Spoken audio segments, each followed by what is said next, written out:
Anda masih bersama kami di Berita Semarang. Bagi Anda yang baru saja bergabung, kami hadirkan kembali 3 berita utama hari ini. Banjir luapan Sungai Pemali dan anak Sungai Pemali menerjang sejumlah desa di 3 kecamatan.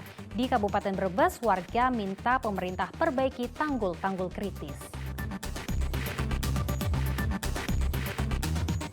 Cegah aksi massa, polisi bersenjata lengkap mengawal reka ulang kasus pembunuhan bocah perempuan berusia 8 tahun oleh ayah tirinya di Kabupaten Blora. Kasus perundungan siswi SMA oleh gurunya di Sragen berakhir damai. Sang guru diberi teguran keras agar tidak memaksa siswa memakai jilbab.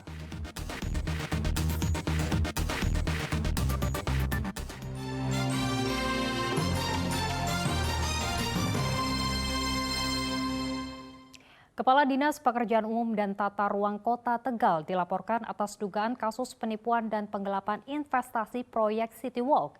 Kasus ini juga menyeret nama direktur dari pihak kontraktor CV2 Putra Perkasa Boyolali. Dugaan kasus penipuan dan penggelapan investasi proyek City Walk di Jalan Ahmad Yani, Kota Tegal menyeret nama Kepala Dinas Pekerja Umum dan Tata Ruang Kota Tegal, Sugianto, dan Direktur CV2 Putra Perkasa Boyolali, Iskandar. Keduanya dilaporkan ke Unit Tipiter Satreskrim Polres Tegal Kota pada Kamis lalu. Kuasa hukum korban mengatakan kasus bermula saat Kepala Dinas Pekerja Umum dan Tata Ruang Kota Tegal menawarkan proyek investasi City Walk berupa penyelesaian pekerjaan paving senilai 600 juta rupiah pada April lalu. Setelah proyek selesai, korban tak bisa mencairkan dana karena cek yang diberikan ternyata kosong. Keterlambatan. Beliau tidak bayar denda, si Iskandar tidak bayar denda, dananya tidak cair, itu aja. Sudah berapa lama itu? Sudah bergulir ini kasus sekitar 7 bulan. 7 bulan. Sebelumnya korban telah berupaya menemui kedua terduga pelaku tetapi tak ada yang merespon. Pihak kuasa hukum telah menyerahkan sejumlah alat bukti untuk penyelidikan lebih lanjut. Kedua terlapor diduga melakukan tindak pidana penipuan dan penggelapan sesuai pasal 378 dan 372 KUHP. Sugiartono melaporkan dari Kota Tegal. Meski sudah bertahun-tahun terendam banjir, sebuah sekolah dasar di Pekalongan tak pernah tersentuh bantuan dari pemerintah. Aktivitas belajar mengajar pun terpaksa menumpang di teras dan rumah warga.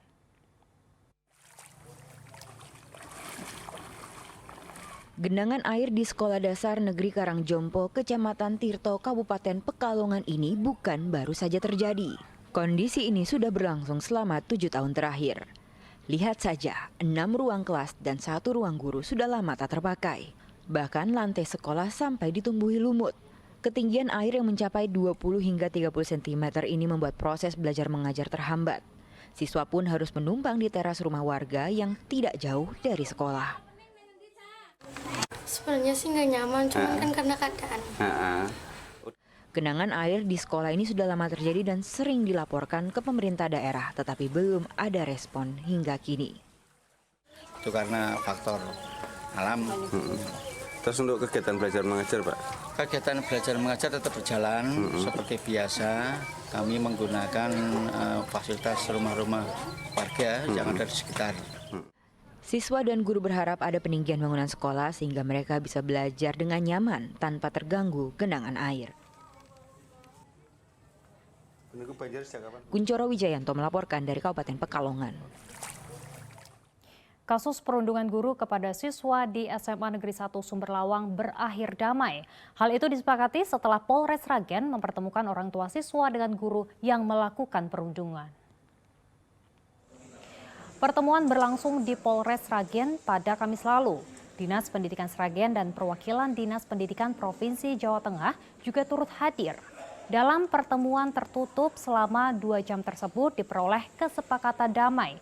Peristiwa perundungan terjadi saat proses belajar mengajar berlangsung. Saat itu siswa kelas 10 ditegur dengan kasar oleh guru matematika karena tidak mengenakan jilbab. Siswa trauma hingga tak mau bersekolah. Guru yang bersangkutan ditegur dan membuat surat pernyataan agar tak lagi mengulangi tindakannya. Perundungan guru kepada siswa hanya karena jilbab seharusnya tidak terjadi. Hal itu jadi catatan penting bagi dunia pendidikan. Warga Klaten diimbau waspada terhadap penyebaran demam berdarah karena angka kematian selama tahun 2022 cukup tinggi, yakni 23 orang. Warga diminta membersihkan lingkungan tempat tinggal, terutama sarang jentik nyamuk. Petugas puskesmas mendatangi satu persatu rumah warga untuk membersihkan lingkungan dari sarang nyamuk DBD. Petugas membersihkan kamar hingga halaman, terutama tempat-tempat sarang nyamuk. Langkah ini diambil untuk mencegah penularan penyakit DBD. Data Dinas Kesehatan Klaten selama Januari hingga November 2022, angka kematian kasus DBD tinggi, yakni 23 orang meninggal dari 486 kasus. Angka ini lebih tinggi dari tahun 2021, di mana 7 warga meninggal dunia. Tingginya angka kematian diduga disebabkan korban terlambat dibawa ke rumah sakit. Seperti yang sudah kita analisa bersama dengan teman-teman juga dari puskesmas, ternyata banyak juga kasus meninggal itu dikarenakan keterlambatan dalam membawa ke layanan kesehatan. Jadi mereka datang ke rumah sakit itu sudah dalam kondisi yang kurang baik. Ada juga ada kasus juga yang dia tidak sampai 24 jam ada di rumah sakit kemudian sudah meninggal gitu. Pemkab Klaten mengimbau warga untuk berperan aktif dengan membersihkan lingkungan tempat tinggal masing-masing. Krisna Agung melaporkan dari Kabupaten Klaten. Aktor senior Rudy Salam tutup usia. Sesuai wasiat kakak Roy Martin itu minta dimakamkan di daerah kelahirannya di Salatiga.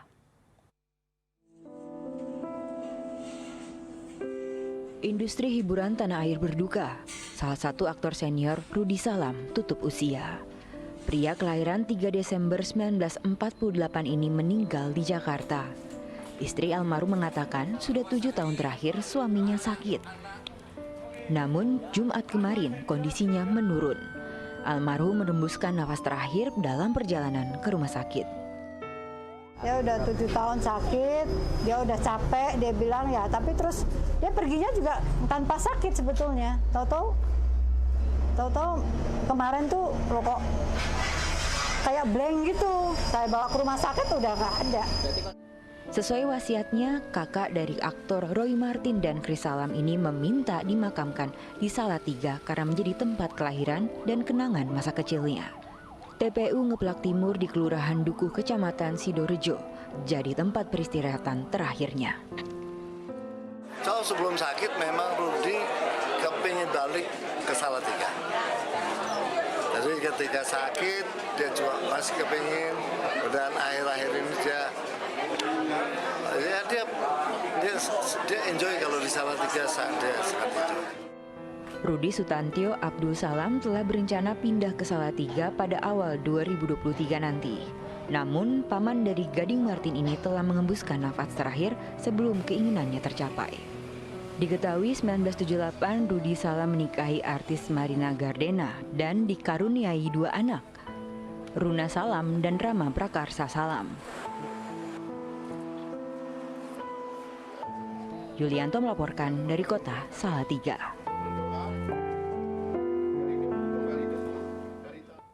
Warga Indonesia yang jadi pekerja migran ilegal dilaporkan meninggal dunia saat bertolak ke Malaysia. Kapal yang ditumpangi korban tenggelam di perairan Nongsa, Batam. Keluarga kini menanti kedatangan jenazah Sulipah dan anaknya yang masih balita. Korban dilaporkan meninggal setelah kapal kayu yang mereka tumpangi tenggelam di perairan Nongsa, Batam. Saat itu Sulipah bersama 6 orang lain yang diduga pekerja migran Indonesia ilegal tengah bertolak ke Malaysia. Namun dalam perjalanannya kapal mereka karam. Dinas Tenaga Kerja dan Transmigrasi mengabarkan telah menemukan jenazah Sulipah sementara anaknya masih dalam pencarian. Rencananya jenazah akan dibawa di Desa Tambak Selo, Kecamatan Wirosari Grobogan, namun tertunda karena pemeriksaan berkas. Diketahui Sulipah bekerja di Malaysia sejak 15 tahun lalu. Ia kerap pulang pergi Indonesia Malaysia bersama suaminya.